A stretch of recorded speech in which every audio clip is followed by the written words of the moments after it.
बिहार के सीनियर हमारे प्रेस के साथियों का हम हमारे जननायक जनता पार्टी हिसार के कार्यालय में पहुंचने पर दिल की गहराइयों से स्वागत करते हैं, अभिनंदन करते हैं। आज का जो हमारा विषय है, जननायक जनता पार्टी हिसार इकाई ने अपनी कार्यकारिणी का विस्तार किया है। उस विस्तार में सभी सीनियर साथियों को, पार्टी के निष्ठावान कार्यकर्ताओं को, डॉक्टर अजय सिंह चौटाला जी हमारे राष्ट्रीय अध्यक्ष हैं, आदरणीय पूर्व में उप मुख्यमंत्री रहे श्री दुष्यंत सिंह चौटाला जी, हमारे प्रदेशाध्यक्ष आदरणीय श्री ब्रिज शर्मा जी, हमारे युवा इकाई के प्रदेश अध्यक्ष आदरणीय भाई दिग्विजय सिंह चौटाला जी से, और पार्टी के तमाम सीनियर नेताओं से विचार विमर्श कर कर जिला कार्यकारिणी का हमने नव निर्माण किया है और एक जंबो लिस्ट हमने जारी की है, जिसमें 60 पदाधिकारियों की नियुक्ति की गई है। 60 के 60 पदाधिकारी पार्टी के लिए निष्ठा से, ईमानदारी से, मेहनत से, सच्ची लगन से संगठन को निरंतर मजबूती प्रदान करने का काम करेंगे। जिसके अंदर आज हमने, मेरे साथ बैठे हमारे जिला के हमारे प्रभारी आदरणीय श्री अनिल बाड़किया जी, आदरणीय श्री हमारे राष्ट्रीय कार्यकारिणी के सदस्य राजमल जी काजल, आदरणीय श्री सत्यवान जी बिचपड़ी, हमारे प्रदेश के महासचिव आदरणीय डॉक्टर अजीत ओडीएम जी, आदरणीय श्री मुंशीराम जी, सभी सीनियर साथियों से विचार विमर्श करके आज आपके बीच में हम हमारी जननायक जनता पार्टी की कार्यकारिणी की लिस्ट को हम जारी करने जा रहे हैं। जिसके अंतर्गत हमने 2 पार्टी के जिला के वरिष्ठ उप प्रधान बनाए हैं।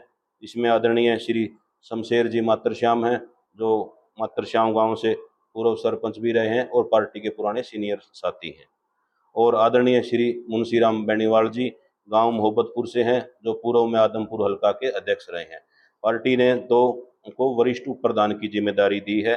इसी क्रम में पार्टी ने उप प्रधान की जिम्मेदारी आदरणीय श्री अमरजीत मलिक जी को, ईश्वर लोहरा जी, राजपाल महला जी, आदरणीय सुभाष बेरवाल जी, सरवण जी बागड़ी, होशियार सिंह बिठमड़ा जी, आशुतोष नायक जी हैं दुर्जनपुर से, बलवंत गिराए से हैं जी, राजेश सरपंच साहब हैं हमारे मुकलान गांव से, शमशेर दुल जी हैं बांडा हेड़ी से, आदरणीय सतबीर मुंगेरिया जी हैं, पार्टी के बड़े पुराने और वफादार साथी हैं, आदरणीय श्री सतबीर कसवा जी हैं, आदरणीय श्री सहदेव सिहाग जी हैं। इसी क्रम में पार्टी ने हिसार के प्रधान महासचिव की जिम्मेदारी दी है जय सिंह राजली जी को, जो डॉक्टर अजय सिंह चौटाला जी के काफ़ी पुराने संघर्ष के साथी हैं और पार्टी में काफ़ी सीनियर हैं।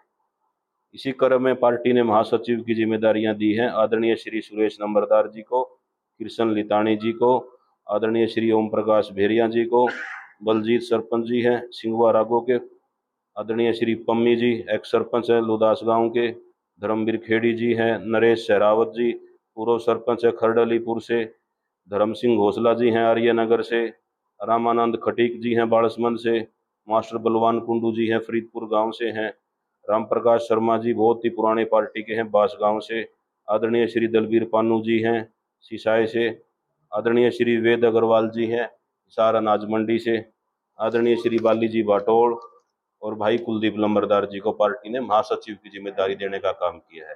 इसी क्रम में सचिव की जिम्मेदारी आदरणीय हमारे युवा में भी काफ़ी लंबे समय से काम किया है भाई कमल पानू है थुराना गांव से, प्रकाश डांडा जी हैं सिवानी बोलान से।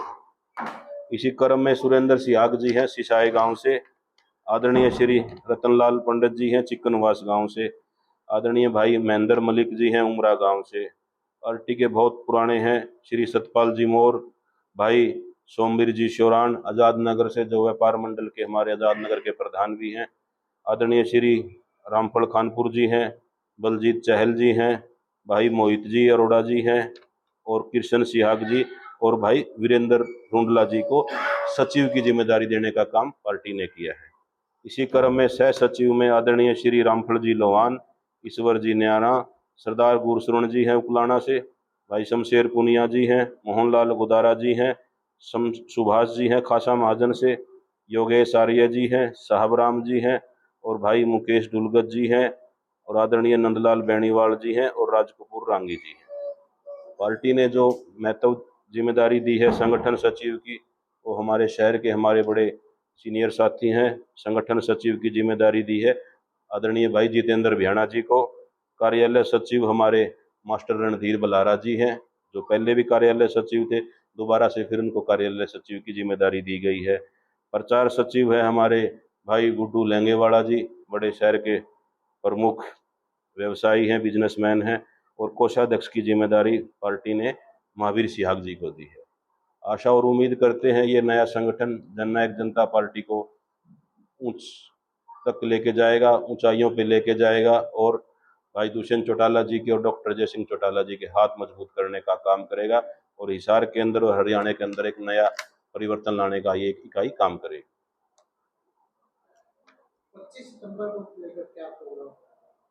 जननायक जनता पार्टी पूरे प्रदेश में 112 जगह पर 112वीं जयंती है चौधरी देवीलाल जी की, तो 112 प्रोग्राम कर कर जननायक जनता पार्टी चौधरी देवीलाल जी का जन्म दिवस मनाने जा रही है। इस इकाई में हम जो चौधरी देवीलाल जी के साथ चाहे न्याय युद्ध में रहे हैं, चाहे जो भी आज उनकी उम्र दराज का जो व्यक्ति आज हमारे बीच में है, हम उनको जिला वाइज बुलाकर घर से लेके आएंगे और उन्हें पार्टी अपना सम्मान देने का काम करेगी।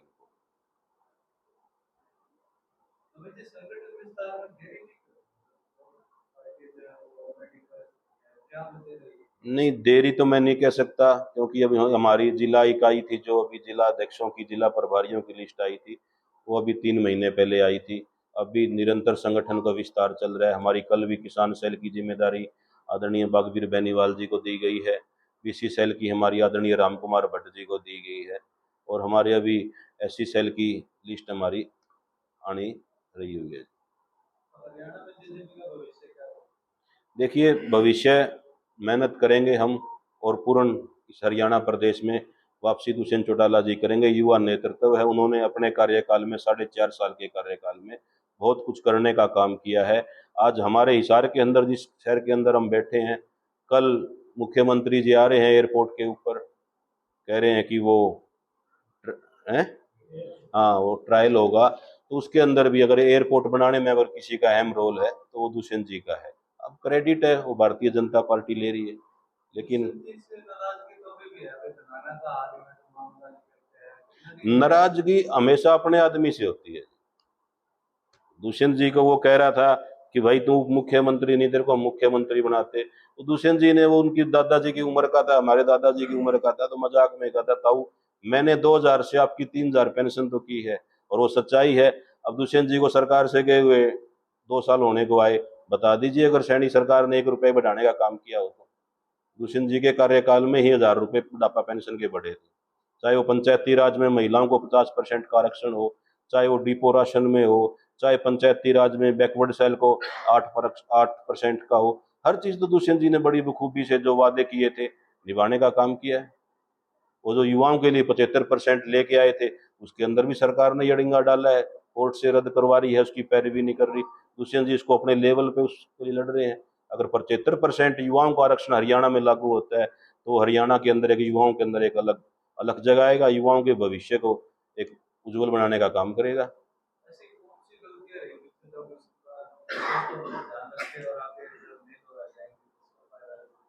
देखिए, जनता जनार्दन होती है, गलतियां तो जनता ही बता सकती है क्या कि दुष्यंत जी ने काफी अच्छा करने का काम किया।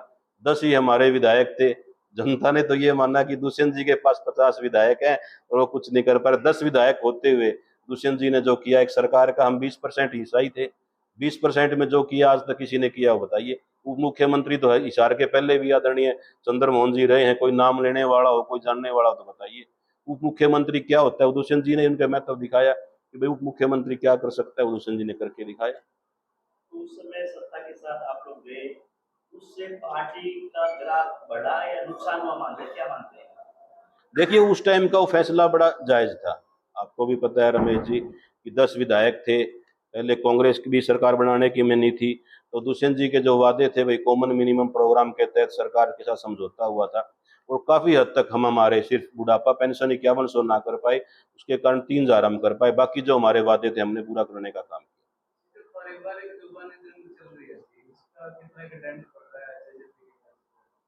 इस बारे में मैं तो कोई टिप्पणी नहीं करना चाहूंगा क्योंकि चौधरी देवीलाल का परिवार हमारे लिए तो सर्वमान्य परिवार है।